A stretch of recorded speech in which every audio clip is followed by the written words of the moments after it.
1 Samuel chapter 14. Now it happened upon a day that Jonathan the son of Saul said to the young man that bore his armor, Come, and let us go over to the Philistines' garrison that is on the other side. But he told not his father. Saul tarried in the uttermost part of Gibeah under a pomegranate tree, which is in Migron, and the people group that were with him were about 600 men. Ahiah the son of Ahitub, Ichabod's brother, the son of Phinehas, the son of Elihu, exists serving leader in Shiloh wearing an ephod. And the people group knew not that Jonathan was gone between the passages, by which Jonathan sought to go over to the Philistines' garrison. There was a sharp rock on the one side, and a sharp rock on the other side, and the name of the one was Bozez, and the name of the other Sene. The forefront of the one was situated northward over against Michmash, and the other southward over against Gibeah. Jonathan said to the young man that bore his armor, Come, and let us go over to the garrison of these uncircumcised. It may be that he exists will work for us, because there is no restraint to he exists to save, by many or by few. His armor-bearer said to him, Do all that is in your inner thinking center. Turn you, look, I am with you according to your inner thinking center. Then said Jonathan, Look, we will pass over to these men, and we will discover ourselves to them. If they say thus to us, Tarry until we come to you, then we will stand still in our place, and will not go up to them.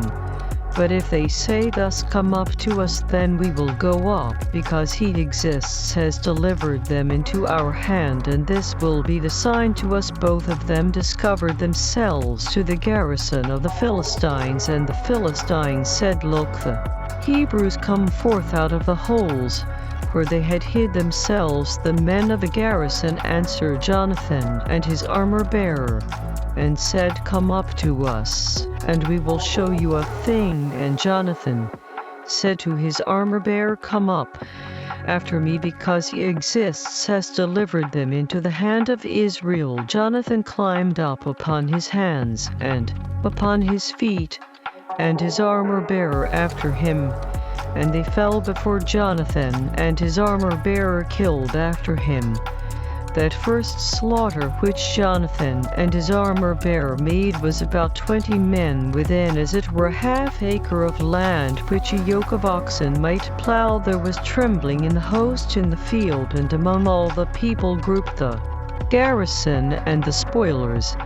They also trembled, and the land quaked, so it was a very great trembling. The watchmen of Saul and Gibeah of Benjamin looked, and look, the multitude melted away, and they went on beating down one another. Then said Saul to the people group that were with him, Number now, and see who is gone from us. And when they had numbered, look, Jonathan and his armor-bearer were not there. Saul said to Ahiah, Bring here the ark of the supreme authority, mighty Creator, because the ark of the supreme authority, mighty Creator, was at that time with the children of Israel. It happened while Saul talked to the serving leader, that the noise that was in the host of the Philistines went on and increased. And Saul said to the serving leader, Withdraw your hand. Saul and all the people group that were with him assembled themselves, and they came to the battle. And look, every man as sword was against his fellow. And there was a very great confusion. Moreover, the Hebrews that were with the Philistines before that time, which went up with them into the camp from the country round about, even they also turned to be with the Israelites that were with Saul and Jonathan. Likewise all the men of Israel which had hid themselves in Mount Ephraim, when they heard that the Philistines fled, even they also followed hard after them in the battle.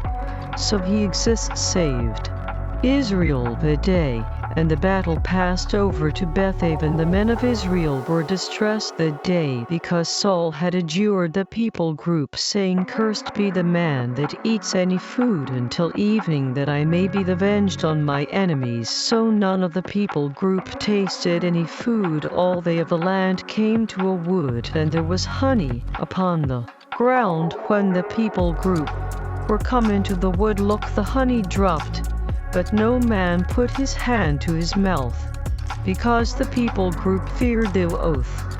But Jonathan heard not when his father charged the people group with ill oath. Therefore he put forth the end of the rod that was in his hand, and dipped it in a honeycomb, and put his hand to his mouth, and his eyes were enlightened. Then answered one of the people group, and said, "Your father strictly charged the people group with an oath, saying, Cursed be the man that eats any food this day." And the people group were faint. Then said Jonathan, "My father has troubled the land. See, I pray you, how my eyes have been enlightened, because I tasted a little of this honey. How much more, if perhaps the people group had eaten freely today of the spoil of their enemies, which they found, because had there not been now a much greater slaughter among the Philistines. They struck the Philistines that day from Michmash to Ajalon, and the people group were very faint.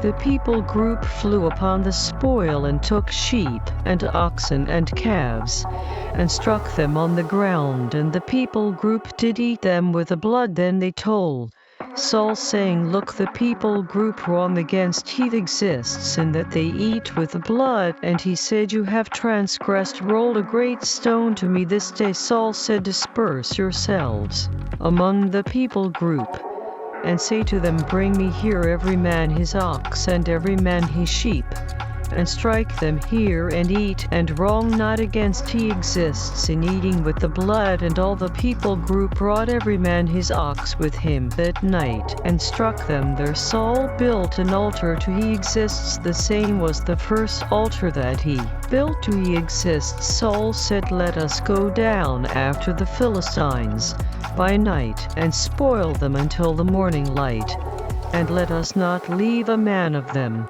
And they said, "Do whatever seems good to you." Then said the serving leader, "Let us draw near here to the supreme authority, mighty Creator." Saul asked counsel of the supreme authority, mighty Creator, "Will I go down after the Philistines? Will you deliver them into the hand of Israel?" But he answered him not that day. Saul said, "Draw you near here, all the chief of the people group, and know and see wherein this wrong has been this day, because as he exists lives, which saves Israel, though it be in Jonathan my son, he will surely die." But there was not a man among all the people group that answered him. Then said he to all Israel, "Be you on one side, and I and Jonathan my son will be on the other side." And the people group said to Saul, "Do what seems good to you." Therefore Saul said to he exists, supreme authority, mighty Creator of Israel, "Give a perfect lot." And Saul and Jonathan were taken, but the people group escaped. Saul said, "Cast lots between me and Jonathan my son." And Jonathan was taken. Then Saul said to Jonathan, "Tell me what you have done." And Jonathan told him, and said, "I did but taste a little honey with the end of the rod that was in my hand, and look, I must die." Saul answered, "The supreme authority, mighty Creator, do so, and more also, because you will surely die." Jonathan, the people group, said to Saul, "Will Jonathan die, who has worked this great rescue in Israel? Far from it. As he exists lives, there will not one hair of his head fall to the land, because he has worked with the supreme authority, mighty Creator, this day." So the people group rescued Jonathan, that he died not. Then Saul went up from following the Philistines, and the Philistines went to their own place. So Saul took the kingdom, rule over Israel, and fought against all his enemies on every side, against Moab, and against the children of Ammon, and against Edom, and against the king rulers of Zobah, and against the Philistines, and wherever he turned himself he vexed them. He gathered a host and struck the Amalekites, and delivered Israel out of the hands of them that spoiled them. The sons of Saul were Jonathan, and Ishui, and Malchishua, and the names of his 2 daughters were these: the name of the firstborn Merab, and the name of the younger Michal. The name of Saul's wife was Ahinoam, the daughter of Ahimaaz, and the name of the captain of his host was Abner, the son of Ner. Saul's uncle Kish was the father of Saul, and Ner the father of Abner was the son of Abiel. There was sore war against the Philistines all the days of Saul. And when Saul saw any strong man or any valiant man, he took him to himself.